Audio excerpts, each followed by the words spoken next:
Lisa, teacher here at Tranquil Space, coming to you with the asana of the month, Supta Virasana, or reclined hero pose. This is a really unique pose. It stretches your quadriceps very deeply, which is something that we don't tend to do a lot in yoga. We really do a great job stretching our hamstrings, but the top of the thigh often doesn't get the same love. So this pose is a very deep stretch for the quadriceps. It's also a unique pose in that it opens your heart. It's a little bit of a back bend in the sense that your chest is open, the collarbones are lifted, and yet it's reclined. It's a very sort of quiet pose, something that you would do towards the end of practice. And if you prop it well, you can actually stay here for a really long time. Folks who do restorative yoga may have done variations of this pose in a restorative class where you would hold it for 5 minutes or maybe even more. So it's a unique pose, it's a lovely pose, but it's a pose that has some caveats. So if you have really tight quadriceps, reclining might not feel so great for your body, and that's totally fine. Most people have tight quads. They get tight by just walking, and so we want to walk, we want to move, and the trade-off there is our quadriceps do get tight. So if you feel the quads are tight, doing this pose at the end of practice or doing it after we've done some stretching beforehand will really help. And you also don't have to come fully back in the pose. You can stay upright in it, and I'll show that variation in a second. The other caveat is if you have any sort of knee issue. Because this is such a deep opener for the front of the body and the thighs, your knees can be vulnerable here. It's a great pose for actually strengthening this area, but if you are dealing with an active injury or even a semi-recent injury, you may want to take this really slow and see how it feels in your body. So to come into the pose, and I've got my blanket here because I know I'm going to need a little bit of support underneath my back.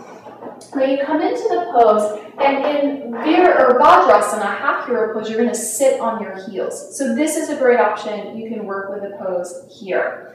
To come into Virasana, you're going to separate your ankles. You're going to press the calf flash back and maybe even out a little bit if that feels good. And you're going to start to walk your sits bones in between your ankles. Notice here that my feet are pointing straight back. Sometimes they sickle in or sickle out. You really want to make sure your feet are well aligned in this pose because that will help protect your knee.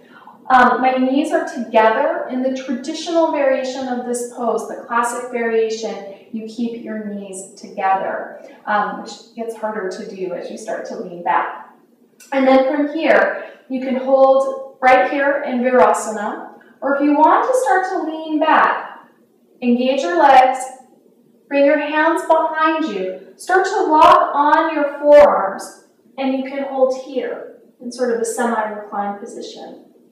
From here, you can lower all the way down onto your mat, and you want your upper back here to be in contact with the floor. Notice that my knees kind of popped up right when I lean back. I really want to work to anchor the knees down. If the knees pop up, that's a sign either that you want a little more propping or you want to come up just a little bit. Also notice that my knees separated just a little bit. It's fine for your knees to stay in line with your hips, but if they come wider than that, you'll want to get some propping or some other support. And again, I want to keep my upper back really nice and relaxed on your mat. I don't like how much of a bend I have here in my lower back, so I'm going to come up and prop this just a little bit. You lift up onto your forearms and use your hands to walk you in. So propping is really going to be important this month. So don't be shy about grabbing blankets, bolsters, or blocks. Don't be shy about asking your teacher or your TA for a little bit of help setting this up. So working with your blanket, you're going to fold it in half. And this might even not be quite enough for me. So I'm also going to use this bolster here and stack it up. Another nice option you have is you can use a block under this, and so you give yourself even more height, right? So there's really no end to the different variations that you can use to give yourself more space. So setting up the pose, You're going to bring your hips right up to the edge of the support and start to lean back. And feels really good. Right? So give yourself some extra support. The pose will feel so much better. It will be so much healthier for you. And so now I have this big curve in my low back, but it's supported and it's not vulnerable. Same action, you would lift up. And so that's a pose I could hold for 5 minutes. It feels great with the extra support. The other option that you have when you come into your pose is you can, and this gets a little bit hardcore, but if you know you're going to be there for a long time, it can be nice. You can strap your thighs. If you know your knees splay out to the side quite far, and you really want to be extra supportive and really work on great form in your shape, you would just work with a buckle. Strap your thighs together, and then lean back into your pose. And the strap will do the work that your muscles would normally do to sort of hold your knees in alignment, and it can be a really nice option. So this pose is a lot of work, but there's a big payoff at the end because it is a wonderful way to stretch the front body, which we don't do quite enough of often. It can be super relaxing if you give yourself the support that you may need.